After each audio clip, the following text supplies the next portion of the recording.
Hello everyone, my name is Vansh and welcome back to the channel. आज हम discuss करने वाले हैं बर्गर किंग के आईपीओ के बारे में। लास्ट टाइम हमने ग्लैंड फार्मा के आईपीओ के बारे में भी डिस्कस किया था और हमने देखा है कि ग्लैंड फार्मा के आईपीओ को अच्छे लिस्टिंग गेन्स तो मिले साथ में उसके बाद भी उस कंपनी ने काफी अच्छा ही शेयर मार्केट में परफॉर्म किया है। और हमने ये पिछली वीडियो में डिसाइड भी किया था कि हमें उस आईपीओ में सब्सक्राइब भी करना चाहिए। तो आज हम डिस्कस कर रहे हैं बर्गर किंग के आईपीओ के बारे में। और सब्सक्राइब या अवॉइड की सजेशन से पहले हम ये देख लेते हैं कि कंपनी के बिजनेस ऑपरेशंस क्या है, थोड़ा आईपीओ के बारे में और फाइनेंशियल ट्रैक रिकॉर्ड के बारे में भी थोड़ा डिस्कस कर लेते हैं।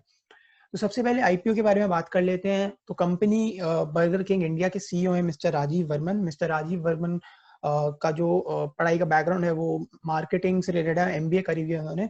काफी क्वालिफाइड पर्सनालिटी है, काफी सारी फॉरेन कंपनीज में उन्होंने मैनेजमेंट से रिलेटेड काम किया है और काफी ही अच्छा जो है उनका मैनेजरियल कंट्रोल है कंपनी के ऊपर। तो अगर पूरी कंपनी को एक मैनेजमेंट के नजरिए से देखा जाए, सीईओ के पॉइंट ऑफ व्यू से, तो कंपनी काफी ही अच्छा कंपनी का मैनेजमेंट स्टाफ है। कंपनी का जो प्रमोटर है वो है क्यूएसआर एशिया लिमिटेड।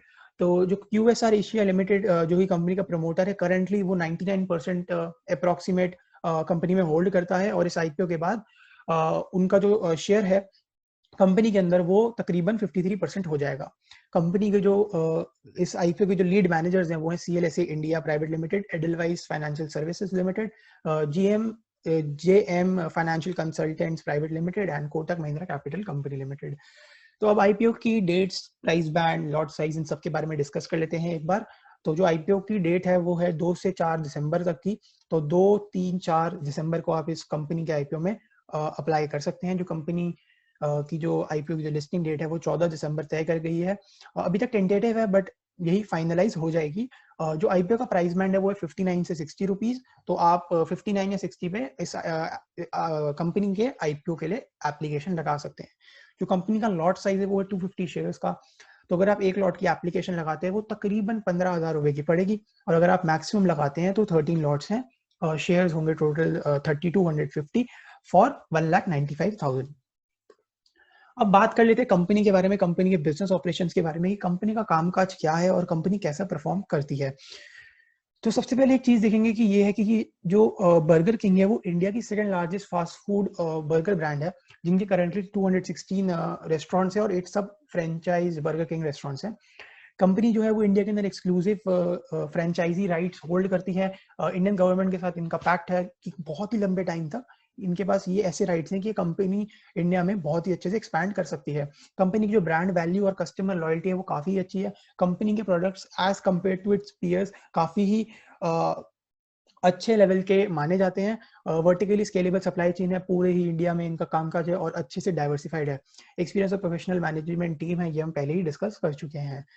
जो अगली चीज है वो ये है कि कंपनी जो ये इशू है उस पैसे का क्या करने वाली है। तो जो कंपनी है वो अपने डेट्स को रीपे करना चाहती है, जनरल कॉर्पोरेट पर्पसेस के लिए पैसा यूज होगा और न्यू रेस्टोरेंट्स या न्यू चेन कह सकते हैं उनको एस्टैब्लिश करने के लिए होगा।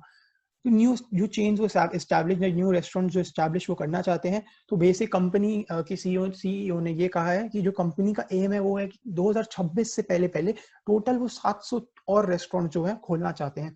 तो अगर ऐसा होता है तो कहीं ना कहीं कंपनी की ग्रोथ स्टोरी काफी पॉजिटिव दिख रही है। और अगर लॉन्ग टर्म व्यू कंपनी के मैनेजमेंट का देखे या बिजनेस ऑपरेशन का देखे तो काफी ही ग्रोथ हमें नजर आ रही है।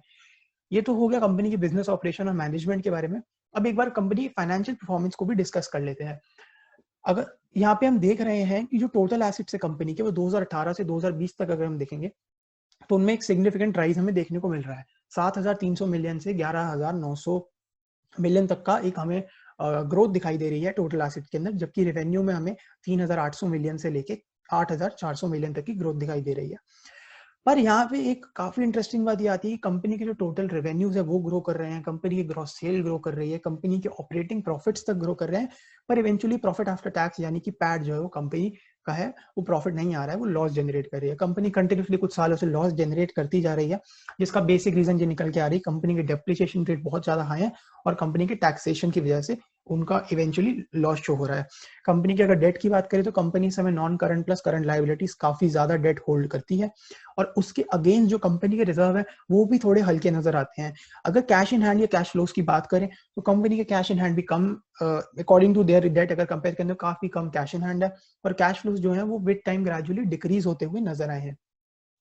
तो अगर यहाँ से मैं कंपनी के फाइनेंशियल परफॉर्मेंस के बारे में एक फंडामेंटल व्यू देखना चाहूँ तो कंपनी के फाइनेंशियल परफॉर्मेंस हमें वीक नजर आते हैं, कि कंपनी के ऑपरेटिंग प्रॉफिट्स होने के बावजूद कंपनी जो है वो इवेंचुअली लॉस जनरेट कर रही है।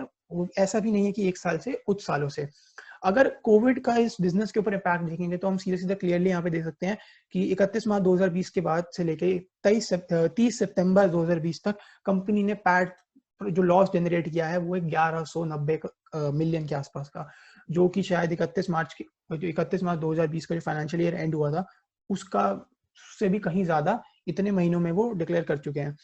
तो देखा जाए तो हॉस्पिटैलिटी सेक्टर पे जो है कहीं ना कहीं कोविड का काफी ज्यादा हमें असर आता हुआ दिखा है।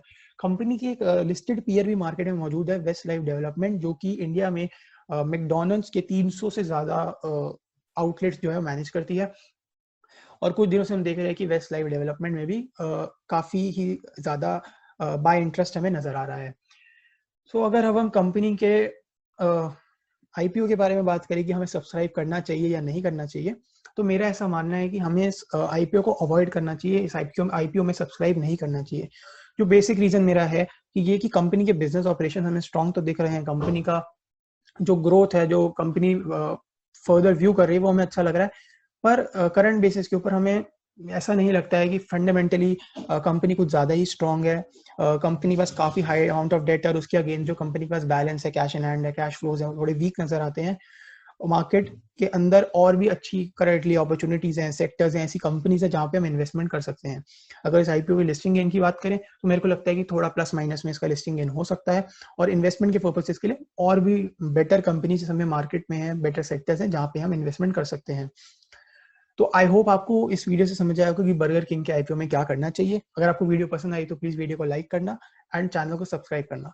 Thank you so much.